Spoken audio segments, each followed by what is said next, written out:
Imagine this chilling scenario. 9 experienced Soviet ski hikers, navigating the harsh Ural Mountains in 1959, suddenly cut their way out of their tent from the inside. They then fled into a brutal -30°C night, many with inadequate clothing. Rescuers later found their bodies scattered, displaying a bewildering mix of hypothermia and severe physical trauma, some with missing eyes or a tongue. For decades, this event, known as the Dyatlov Pass incident, baffled investigators and fueled wild theories. Today we'll peel back the layers of this 60-year-old enigma.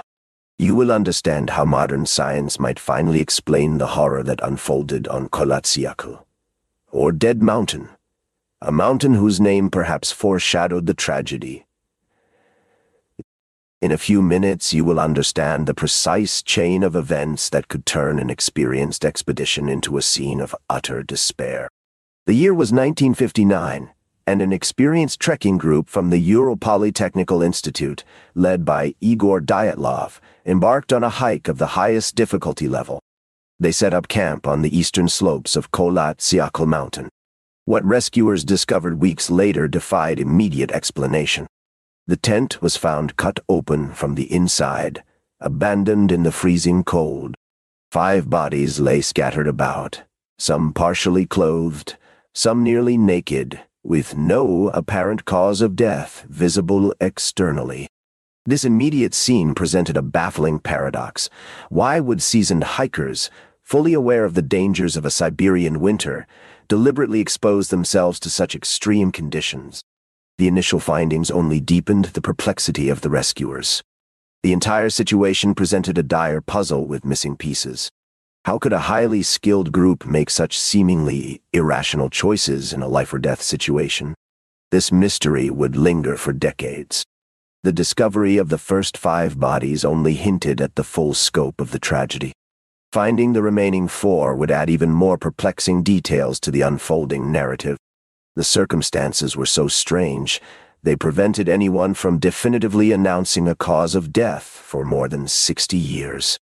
The chilling images and bizarre evidence became a haunting riddle for the world. As the investigation progressed, the initial confusion surrounding the scene intensified dramatically with the autopsy results. Soviet authorities determined that 6 of the 9 hikers had died from hypothermia, which in itself was a tragedy for experienced mountaineers. However, the other 3 individuals had been killed by severe physical trauma. These weren't simple falls or scrapes. 4 of the bodies were discovered in May 1959, lying in running water in a creek. 3 of these individuals had severely damaged soft tissue of the head and face. Specifically, 2 of the bodies had missing eyes, 1 had a missing tongue, and another had missing eyebrows. Such precise and unusual injuries further complicated an already bewildering case. The fact that some hikers had severe internal trauma while others simply succumbed to the cold seemed contradictory. How could such disparate causes of death occur within the same group? At the same time, these brutal findings added layers of horror and speculation to the Dyatlov Pass incident. The specific details, like the missing soft tissues, defied easy explanation and fueled decades of conspiracy theories. The perplexing autopsy results provided little comfort or clarity. This was not a simple tale of unfortunate exposure to the elements. But these gruesome details only deepened the enigma. The real mechanism behind this horror still awaited explanation. Yet, these horrifying details only presented more questions. The precise mechanism behind such specific non-fatal injuries was still unknown. Among the many theories proposed, a snow avalanche was considered early on, but initially found to be inconsistent with the evidence. Investigators noted the lower-than-usual slope angle where the tent was pitched. There was also a scarcity of typical avalanche signs in the area. These observations, combined with uncertainties about a clear trigger mechanism, led to the theory's early dismissal. The abnormal injuries of the victims further contributed to this skepticism. The challenge of explaining all these observations together proved to be a formidable barrier for decades. Despite its dismissal, the avalanche theory refused to completely disappear. Decades later, researchers, including those whose work was inspired by National Geographic's portrayal of snow dynamics, revisited the concept. One key researcher was even so impressed by a movie's snow animation that he consulted Disney animators on their methods. This dedication shows the depth of the scientific curiosity surrounding the mystery. They believed a specific type of avalanche, a slab avalanche, might hold the key. This was no ordinary snowslide. It required a very particular set of conditions to unfold. They had to account for every single piece of the bizarre constellation of evidence at the site. The scientific community continued to wrestle with the perplexing details, knowing a conventional avalanche explanation fell short. It needed a more nuanced and precise understanding of snow mechanics. This persistence eventually led to a breakthrough in the understanding of this chilling incident. More than 60 years later, a compelling scientific mechanism for a slab avalanche emerged, reconciling many of the conflicting observations. Researchers, leveraging modern modeling and cadaver strength data, proposed that the specific conditions at Dyatlov Pass could indeed cause the described injuries. Their model demonstrated that the specific winds and dynamic snow accumulation would lead to precisely the trauma detailed in the autopsy report.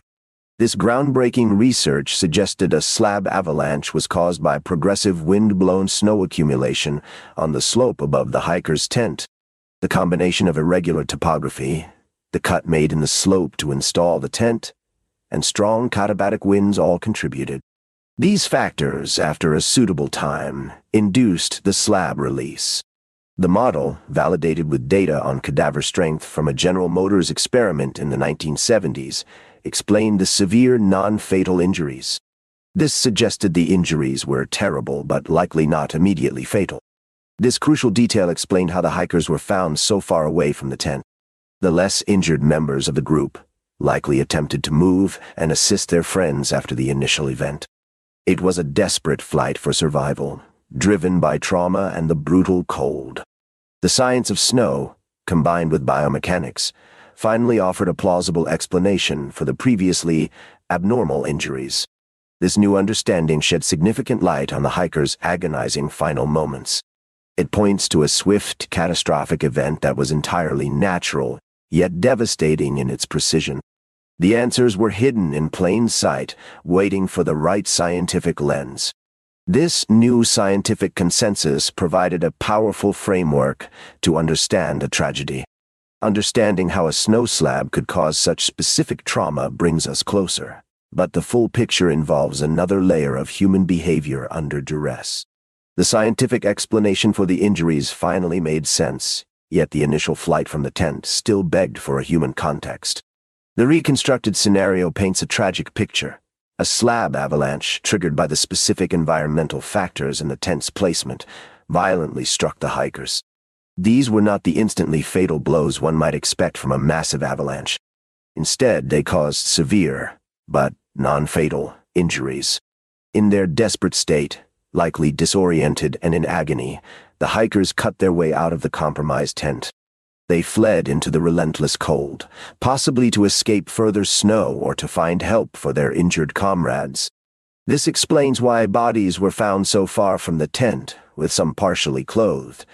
They were likely trying to assist each other or seek shelter. For 6 of them, the ultimate cause of death was hypothermia. The cold, not the impact, delivered the final blow as they succumbed to the elements. The remaining mystery of the missing soft tissues, such as the eyes and tongue, could be attributed to post-mortem scavenging by animals in the wilderness, as these bodies were found in running water months later. The Soviet government's investigation concluded that the hikers died from hypothermia and trauma. While the official stance initially provided little detail, the parallels to other Soviet events, like the delayed public acknowledgement of the Chernobyl disaster, highlight a broader pattern of information control. The Dyatlov Pass incident remains a profound tragedy, a testament to the brutal unpredictability of nature. It caught a group of highly experienced individuals utterly by surprise. It serves as a haunting reminder of the fine line between survival and catastrophe in extreme environments. The sheer scale of the environmental forces at play overwhelmed human resilience. The events unfolded with a chilling inevitability. The Dyatlov Pass incident, once a fortress of inexplicable phenomena, has slowly yielded its secrets to diligent scientific inquiry. What appeared to be a supernatural or conspiratorial event was, in fact, a rare and brutal convergence of natural forces and unfortunate human decisions. The precise interplay of wind, snow accumulation, topography, and a tent cut into the slope created a unique avalanche scenario. This led to severe, but not immediately fatal, injuries that propelled the hikers into a desperate losing battle against the extreme cold. It's a sobering reminder that even the most experienced individuals can be overwhelmed by nature's caprices. The enduring fascination with Dyatlov Pass tells us much about our human need to understand, to rationalize, even the most terrifying mysteries. Perhaps the greatest lesson is that some of the most profound and chilling stories are rooted in the complex, yet ultimately explainable, mechanics of our world. Try imagining yourself in their shoes today.